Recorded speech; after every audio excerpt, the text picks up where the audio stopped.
የቀድሞው ጠቅላይ ሚኒስትር መለስ ዜናዊ በአባይ ግድብና በአሰብ ወደብ ጉዳይ ዙሪያ ስማቸው በተደጋጋሚ ይነሳል። ከግድቡ ጅማሬ ጋር ያላቸው ታሪክ የሚታወቅ ነው። ቀደም ሲል በጃንሆይ ጥናት፣ ቀጥሎ በደርግ ከዚያም በኢህአዴግ ተሞክሮ በብልጽግና ጥሩ አፈጻጸም ላይ ይገኛል። ከዚህ ውጭ በአሰብና በቀይ ባህር ጉዳይ የአቶ መለስ ስም በበጎ አይነሳም። እንዲያውም አንዳንዶች በታሪክ ኢትዮጵያ ለመጀመሪያ ጊዜ ከአሰብና ቀይ ባህር የራቀችው በመለስ አይን ጥቅሻ ነው ይላሉ። መቼም ስለ መለስ አይን ጥቅሻ ሚስጥር የማያውቅ ይኖራል ተብሎ አይታሰብም። ምናልባት ከኖርም በአይን ጥቅሻ ተላልፎ የተሰጠውን የባህር በር ሚስጥር ወደ ኋላ መለስ ብለን ለመቃኘት እንሞክራለን። ወዲህ ደግሞ ጠቅላይ ሚኒስትር አብይ አህመድ የአሰብና የቀይ ባህር ፍልሚያቸው አባይን ከመድፈር በላይ የሆነበትን አውድ እንመለከታለን።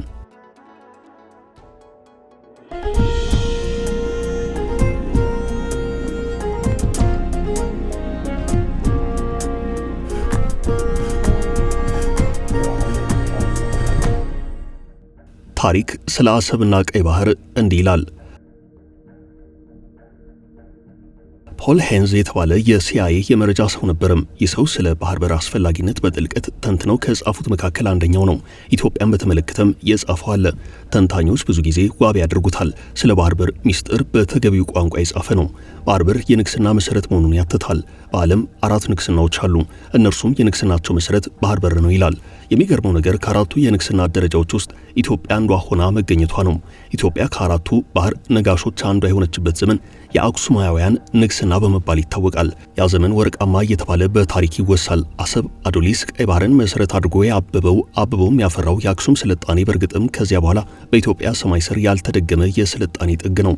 ደራሲው በኢትዮጵያ ጉዳይ ባሰናዳው ጽሑፍ ባህር በር የንግስና መሰረት መሆኑን ያትተው በዓለም ላይ አሉ ብሎ ከጠቀሳቸው 4ቱ ንግስናዎች ውስጥ አንዱ ኢትዮጵያ መገኘቱን በመጥቀስ ነው። የአክሱማውያን ንግስና ወይንም ስልጣኔን ጨምሮ 4ቱ ንግስናዎች የወደቁትም ሆነ የተነሱት ከባህር በር ማጣትና ማግኘት ጋር ተያይዞ ነው። የሚቆጣጠሩት ባህር ሲኖር በስልጣኔ ነግሰው ይቀጥላሉ። የሚቆጣጠሩትን የውሃ አካል ወይንም ባህር ሲያጡ ደግሞ ከስልጣኔያቸው ተንኮታኩተው መውደቅ ግድ ይላቸዋል። ኢትዮጵያ የስልጣኔ ታሪኳን በነበር ከሚተርኩት አሳዛኝ ሀገራት መካከል አንዷ ሆናለች። ከ3ኛው እስከ 7ኛው ክፍለ ዘመን ድረስ በከፍታ ያበበውን የስልጣኔ ዘመን በዚህ በ21ኛው ክፍለ ዘመን ታላቅ ነበርን ታላቅም እንሆናለን ከማለት የዘለለ ጥቅም ሳታገኝ ቆይታለች የሚል ቅሬታ በትውልዱ ዘንድ ይነሳል። የጠቅላይ ሚኒስትር አብይ አህመድ መንግስት ይህን የትውልድ ጥያቄ ለመመለስ ቁርጠኝነቱን ደጋግሞ እየገለጸ ነው። የቀይ ባህር ጉዳይ በተጀመረው ግለት ይቀጥላል ብሏል። ግለቱ እስከምን ድረስ ይቀጥላል፣ በምን መልኩስ ይቀጥላል የሚለው የብዙዎች ጥያቄ ነው። ለዚህ ጥያቄ ከመንግስት ወገን የተሰጠ ምላሽ አለ። ምላሹን ዝርዝር አድርገን ከመመልከታችን በፊት ከላይ የጀመርነውን ታሪክ እንቋጨው። በእርግጥ ታሪኩ ረጅም ስለሆነ እንዲህ በወፍ በረር ተብራርቶ የሚያልቅ አይደለም። ያም ሆኖ ታሪክ ስለ አሰብና ቀይ ባህር ምን እንደሚል አስታውሰን እናልፋለን። ከ4ኛው መቶ ክፍለ ዘመን ጀምሮ ቀይ ባህርን ማዕከል ያደረገ የሀገራት ፉክክር ሲነሳ እንዲሆንም ፉክክሩ አንድ ብሎ የጀመረው በባዛንታይንና በፋርስ መሃል ነበርም። ይህ ፉክክር ዓለምን ለመቆጣጠር ያሰበ ነው። አጋጣሚው ግን ቀይ ባህርን በንግድ መስመር አማራጭነት የመጠቀም ፍላጎት እንዲያድርባቸው አድርጓል። ባዛንታይን ቀይ ባህር ላይ ለመንገስ ከፍተኛ ፍላጎት አሳየች። ለፍላጎቷ መሳካት ስትልም ከግብጽ እስከ ህንድ ውቅያኖስ ድረስ ያለውን የባህር ጠረፍ መቆጣጠር ግድ እንደሚላት አምና ተነሳች። ለመነሳት ጉልበት የሆናት በዚያን ጊዜ ኃያል ከነበረችው አክሱም ጋር ጥሩ መቀራረብ ስለነበራት ነው። በዛሬ አጠራር ወዳጅነት ወይንም የኃይል አሰላለፍ ልንለው እንችላለን። ብቻ አክሱም የዲፕሎማሲው ድልድይ በመሆን ቀይ ባህር የወታደራዊና የንግድ እንቅስቃሴ ቁልፍ ማዕከልነቱን ይዞ ይቆይ ዘንድ የኢትዮጵያ ሚና ከፍተኛ ነበረም። በሂደት ቀይ ባህርን የሚፈልጉ ሀገራት ቁጥራቸው ሲጨምር አክሱም ፈተና ገጠማት። ቀይ ባህር ከፖለቲካ አልፎ በሃይማኖት ተኮር ርዕዮት የሚመራ አዲስ ኃይል ተያዘም። ይህ የመጀመሪያው ኢትዮጵያን ከቀይ ባህር የመግፋት ሙከራ ተደርጎ በታሪክ ይታወሳል። እንዲያም ሆነ ኢትዮጵያ ከቀይ ባህር አልራቀችም። በዘመናዊቷ ኢትዮጵያ የኦቶማን ኤምፓየር፣ የግብጽ፣ የእንግሊዝና የጣሊያን ወረራዎችና ጦርነቶች ቀይ ባህርን ታከው ሲፈጠሩ ዓላማቸው ኢትዮጵያን ከቀይ ባህር ለመግፋት ያለመ ነበርም። ይህ ሲሆን ኢትዮጵያ ዝም ብላ አልተመለከተችም። የቀይ ባህር ኃይል አሰላለፍን በማስተካከል ተፋልማለች። የአንዱን ኃይል ተጽዕኖ በሌላው ኃይል እያጣጣች የውጭ ግንኙነት ስልት በመጠቀም የአሰብና የቀይ ባህር ወደብ ባለቤት ሆና ቆይታለች። እስከ 1983 መጨረሻ ድረስ ኢትዮጵያ የቀይ ባህርና የአሰብ ወደብ ባለቤት ነበረች። የኤርትራን መገንጠል ተከትሎ ግን እንኳንስ ቀይ ባህርን አሰብን ማጥታለች።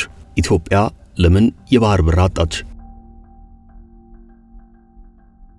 የደርግና የኢህአዴግ ዘመን ከበድ ያለ ነበርም። ኢትዮጵያ በውስጣዊና ውጫዊ ፈተናዎች ተፈትና ካለፈችው ይልቅ የወደቀችበት አመዝኖ ይታያል።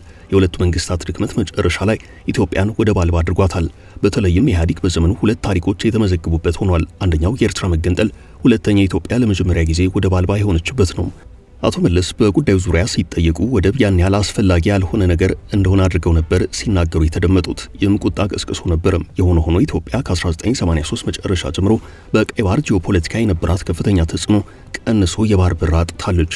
ያጣችውን ወደብ መልሳ ማግኘት አለባት። ይህ የሁሉም ኢትዮጵያውያን ፍላጎት ነው። ታሪክም እንደሚያስረዳው ዓለም አቀፍ ሕግ እንደሚደግፈው ኢትዮጵያ የወደብ ባለቤት የመሆን መብቷ 100% የተረጋገጠ ነው። ታዲያ ለምንድነው ኢትዮጵያ የቀይ ባህር መግቢያ በር የሆነችው አሰብ ተመልሳልኝ በቀይ ባህር ድርሻ ይኖረኝ ስትል ተቃውሞ የገጠማት ሲባል መጀመሪያ መብቷን እንመልከተው።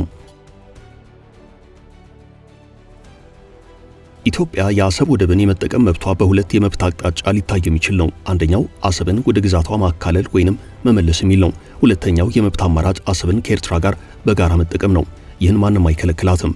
ወደብ አልባ የሆኑ ሀገራት ባለ ወደብ ከሆኑት ሀገራት ጋር በሰላማዊ ስምምነት ወደብ መጠቀም ይችላሉ። ይህ በታሪክም በዓለም አቀፍ ሕግም መብት ሆኖ ተቀምጧል። ሆኖም የአሰብ ወደብን ወደ ኢትዮጵያ የማካለሉ ፍላጎት የኤርትራ ፍላጎት እስከሌለበት ድረስ ተፈጻሚነቱ አጠያያቂ ነው። ምንም እንኳን ከኤርትራ መገንጠል በኋላ አሰብ የቀይ ባህር መግቢያ በር ብትሆንም በኢትዮጵያ የተሰራች የተገነባች ብዙ ነዋይ የፈሰሰባት ስለሆነች ከተቻለ ወደ ኢትዮጵያ መመለስ ካልተቻለ ደግሞ ለሁለቱ ሀገራት የጋራ ባለቤት ማድረግ የሚለው መከራከሪያ ይነሳል። ኢትዮጵያ ስትራቴጂያዊ ከሆነው ቀይ ባህር ተገልላ መኖር ይበቃታል የሚል ውሳኔ የመጣው በኢትዮጵያ መንግስት መሆኑ ይታወቃል። መንግስት ኢትዮጵያን የባህር በር የማግኘት መብት ለማስከበር የሚያደርገው እንቅስቃሴ በተጀመረው ግለት እንዲቀጥል አቅጣጫ አስቀምጧል። ዓለም አቀፉ ማህበረሰብ ኢትዮጵያ በቀጠናው ሰላምንና ደህንነትን ለማረጋገጥ የነበራትን ያላትን ከፍተኛ ሚና ያክብር ብሏል። ከባድ ውሳኔ ነው። ውሳኔ የተላለፈው በብሔራዊ ደህንነት ምክር ቤት የሰሞንኛው ስብሰባ ነው። ጠቅላይ ሚኒስትር አብይ አህመድና የጦር ኃይሎች ጠቅላይ ኤታማዦር ሹም ፊልድ ማርሻል ብርሃኑ ጁላን ጨምሮ ሌሎች ከፍተኛ አመራሮች በተገኙበት ስብሰባ ተካሂዷል። ከዚህ ቀደም ጠቅላይ ሚኒስትር አብይ አህመድ ደጋግመው የተናገሩት የቀይ ባህር ጉዳይ በመንግስታቸው የተወሰነበት ሆኖ ቁርጥ ነው ዘንድሮ አስብሏል። ጠቅላይ ሚኒስትሩ በቀይ ባህር የባህር በር የማግኘት ጥያቄ ህልውና ጉዳይ መሆኑን ከገለጹበት በ2016 ዓ.ም መጀመሪያ አንስቶ ይህ ጉዳይ በመንግስት ባለስልጣናትና በብዙሃን መገናኛዎች በኩል በተደጋጋሚ ይነሳል። ተወደደም ተጠላም ኢትዮጵያ ወደብ የማግኘት መብት እንዳላት አሁን እንደ ሀገር አቋም ተይዟል። ጠቅላይ ሚኒስትሩ ባለፈው መጋቢት ወር በህዝብ ተወካዮች ምክር ቤት ተገኝተው ባሰሙት ማብራሪያ የባህር በር የማግኘት ጉዳይን በጥብቅ ማንሳታቸው ይታወሳል። በዚሁ ንግግራቸው ከዚህ ቀደም ኢትዮጵያ ቀይ ባህርና የአባይ ወንዝ ውሃን በተመለከተ ያላትን አቋም አስታውሰዋል። የአባይና የቀይ ባህር ጉዳይ በጎረቤት ሀገራት ዘንድ ግልጽ እንዳልነበር አስታውሰው አሁን ግን የባህር በር ጥያቄ ማንሳት ነውርነቱ ቆሟል ብለዋል። የዓለም አቀፉ ማህበረሰብ አቋምም በዓለም ላይ ትልቅ ሀገር ሆኖ የባህር በር የሌለው የለም፣ ስለሆነም በሰጥቶ መቀበል መርህ ሊሆን ይገባል የሚል ነው ሲሉ ተናግረዋል። የብሔራዊ ደህንነት ምክር ቤቱ መግለጫ መንግስት በተደጋጋሚ እያነሳ ያለውን የባህር በር የማግኘት ጉዳይ በተጀመረው ግለት እንዲቀጥል የሚያስችል አቅጣጫ መቀመጡን ያሳየ ነው። ኢትዮጵያ የባህር በር የማግኘት መብት ለማስከበር ዲፕሎማሲያዊ፣ ህጋዊና ሰላማዊ መንገዶችን መሰረት አድርጎ የተጀመረው ስራ በተጀመረው ግለት እንዲቀጥል የሚያስችል አቅጣጫ ተቀምጧል። ኢትዮጵያ በአሁናዊ የዓለም ፖለቲካና ኢኮኖሚያዊ ሁናቴ ውስጥ የፖሊሲ ነጻነቷን አስጠብቃ ጥቅሞቿን አስከብራ ተገቢውን ሚና እየተጫወተች ነው ይላል። ሀገሪቱ ዓለም አቀፋዊ ፈተናዎችን ሁሉ ተሻግራ ተገቢ ሉዓላዊ ደረጃዋን እንድትይዝ የሚያስችል ጥበባዊ አመራር ተጠናክሮ ይቀጥላል ብሏል። ዓለም አቀፉ ማህበረሰብ ኢትዮጵያ ሰላምና ደህንነትን በማረጋገጥ ረገድ በቀጠናው በአህጉሩና በዓለም አቀፍ ደረጃ የነበራትን ያላትን ከፍተኛ ሚና ተረድቶ የሚያደርገውን ድጋፍ አጠናክሮ እንዲቀጥል በመንግስት የቀረበው ጥሪ በእርግጥም ጉዳዩ በቀላል እንዳልተያዘ አመላካች ነው። የግድቡን ጉዳይ ከዳር ለማድረስ የተቃረቡት ጠቅላይ ሚኒስትር አብይ አህመድ የባህር በሩንና የወደቡንም ጉዳይ ጠበቅ አድርገው ይዘዋል። አባይ ተፈጥሯዊ ማንነቱ ለኢትዮጵያ ሆኖ ሳለ ያን ያህል ፈተና ከገጠመ ታሪክና ሕግን ተገና አድርጎ በሚጠየቅ ጥያቄ አሰብና ቀይ ባህርን ፈተናውም በዛው ልክ ከፍ ያለ ነው። ከጎረቤት ሀገራት እስከ ሀያላን በቀይ ባህር ተሳትፏቸው እየጨመረ ነው። ወደብም ሆነ የባህር በር ጉዳይ ለኢትዮጵያ አስፈላጊ መሆኑን ጉዳይ ማንም ጥያቄ አያነሳበትም። ጥያቄው ያለው ጥያቄው እንዴት ይመለሳል በሚለው ላይ ነው። የወደቡንም ሆነ የባህር በሩን ጥያቄ ምላሽ ለማሰጠት ሁሉንም አይነት ሰላማዊና ዲፕሎማሲያዊ መንገዶችን በመጠቀም ውጤት ከማምጣት ውጭ በኃይል የሚደረግ እንቅስቃሴ ሁሉ የከፋ መዘዝ ሊያስከትል እንደሚችል ከየአቅጣጫው የሚያሳስቡ ብዙዎች ናቸው። አበቃን። መልካም ጊዜ ተመኘን።